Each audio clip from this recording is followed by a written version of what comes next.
അപ്പം നമുക്ക് easy tasty ക്യൂസിൽ എന്നൊരു ചെറിയ പായസമാണ് നമ്മളിതിൽ ഉണ്ടാക്കുന്ന അടപ്രഥമനാണ്. പക്ഷെ നമ്മുടെ കയ്യിൽ അടയില്ല. അപ്പം നമ്മൾ എന്ത് ചെയ്യും? നമുക്ക് ഈ വീഡിയോ മൊത്തം കണ്ട് നിങ്ങൾക്ക് മനസ്സിലാവും. അപ്പം പെട്ടെന്ന് നമ്മുടെ കിച്ചണിലേക്ക് പോകാം, നമ്മുടെ റെസിപ്പി സ്റ്റാർട്ട് ചെയ്യാം. ഇദ്ദേഹമാണ് നമുക്കിന്ന് അടയില്ലാത്തതുകൊണ്ട് നമ്മളെ ഹെൽപ്പ് ചെയ്യാൻ വന്ന ആള്. ഇത് കട്ട് ചെയ്തെടുക്കാം. ഇത് തൊലി എടുക്കാൻ മറന്നുപോയി.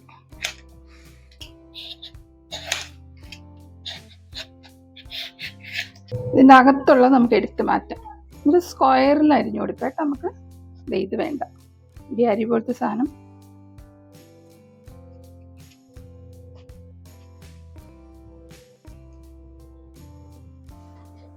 ഏകദേശം ഒരുപോലെ തന്നെ അരിഞ്ഞെടുക്കണേ, നൈസായിട്ട്.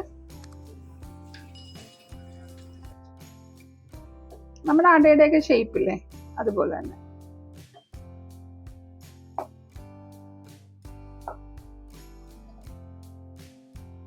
നമ്മളുടെ ഏകദേശം ഒരേ അളവിന് തന്നെ അരിഞ്ഞ് റെഡിയാക്കിയിട്ടുണ്ട്. പുറത്ത് മഴ പെയ്യുന്നുണ്ട് കേട്ടോ, അപ്പം നിങ്ങൾക്ക് എത്രമാത്രം കേൾക്കാൻ പറ്റുമെന്ന് എനിക്കറിയില്ല. ഇതൊരെണ്ണം അരിയാൻ പറ്റും. അപ്പം അത് അരിഞ്ഞിടാം. ഒരു പാൻ വെച്ച് അതിന് 1 ടേബിൾ സ്പൂൺ നെയ്യ് ഒഴിച്ചു കൊടുക്കുന്നുണ്ട്. അണ്ടിപ്പരിപ്പ്, കിസ്മിസ്, അതുപോലെ തേങ്ങാക്കൊത്ത് ഇതങ്ങോട്ട് ഇട്ട് കൊടുക്കുന്നുണ്ട്. നല്ലപോലെ ഒന്ന് മൂത്ത് വരട്ടെ. അണ്ടിപ്പരിപ്പും കിസ്മിസും തേങ്ങാക്കൊത്തൊക്കെ ആയിട്ടുണ്ട്. നമുക്ക് വേറെ പാത്രത്തിലേക്കൊന്ന് മാറ്റി വെക്കാം. ഞാൻ എപ്പോഴും പറയാറുണ്ട്, കിസ്മിസ് പെട്ടെന്ന് എന്താ പറയുക കരിഞ്ഞു പോകട്ടോ. അതുകൊണ്ട് നിങ്ങൾ തനി ഇട്ടെടുത്താലും മതി. എന്നുവെച്ചാൽ തേങ്ങാക്കൊത്ത് ഒരു പ്രാവശ്യം, അണ്ടിപ്പരിപ്പ് അങ്ങനെ ഇട്ടെടുത്താലും മതി. നമുക്ക് പാനൊന്നും മാറ്റണ്ട. ഇതേ പാനിലേക്ക് തന്നെ അരിഞ്ഞു വെച്ചിരിക്കുന്ന ഇലവൻ ഇട്ട് കൊടുക്കാം.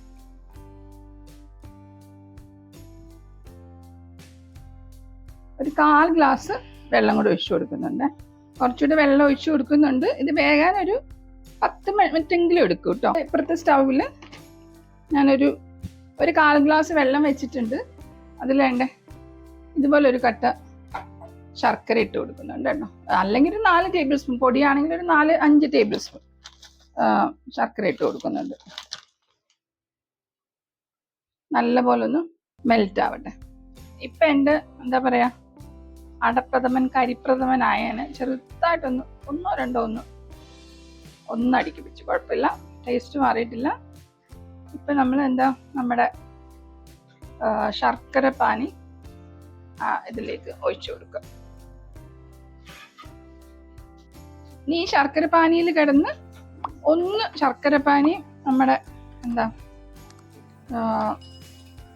ഇത് ഇലവനും കൂടെ ഒന്ന് യോജിക്കണം.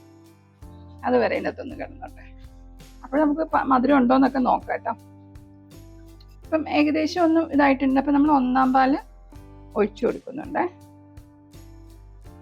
ഞാൻ അതിൻ്റെ അകത്ത് കിടന്നൊന്ന് കുറുകട്ടെ.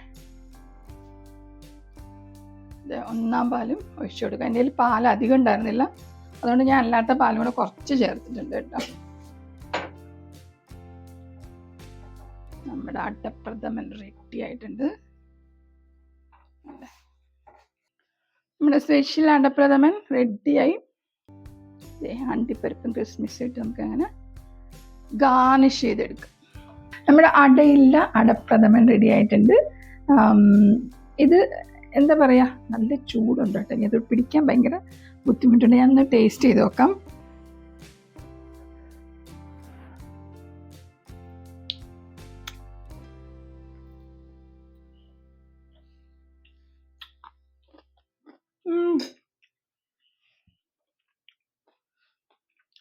ശരിക്കും അത് ഇളവനാണെന്ന് പറയേയില്ല കേട്ടോ. നല്ല ടേസ്റ്റുണ്ട്. ഞാൻ ഒരു കാര്യം ഇടാനത് മറന്നുപോയി, ഏലക്ക. അത് കഴിഞ്ഞിട്ടാണ് ഞാൻ ഓർത്തത്. അപ്പം എല്ലാവരും ഏലക്കനും ചുക്ക് ഞാൻ ഉപയോഗിക്കാറില്ല, ഏലക്ക നിങ്ങൾക്ക് ഇടാം. അപ്പം ഏലക്ക ഇടാൻ മറന്നു. അപ്പം ഇനി ഞാൻ കുറച്ച് ഏലക്ക ഇടും. അപ്പം നല്ല സാധനമാണ്. ഇപ്പം 2 പായസമാണ് നമ്മൾ ഈ ഓണത്തിന് വെക്കാൻ പോകുന്നത്. ഒന്ന് നമ്മുടെ സേമിയയും ബ്രെഡും, അത് ഞാൻ ഇതിനു മുമ്പ് അപ്ലോഡ് ചെയ്തിട്ടുണ്ട്. അത് നിങ്ങൾ കാണണം. നമ്മുടെ അടയില്ല അടപ്രഥമനും കാണണം. അപ്പം ഇനി അടുത്ത റെസിപ്പി ആയിട്ട് ഈസി ടേസ്റ്റി ക്യൂസിൻ വീണ്ടും എത്തുന്നതായിരിക്കും. അതുവരെ എല്ലാവർക്കും ടാറ്റാ.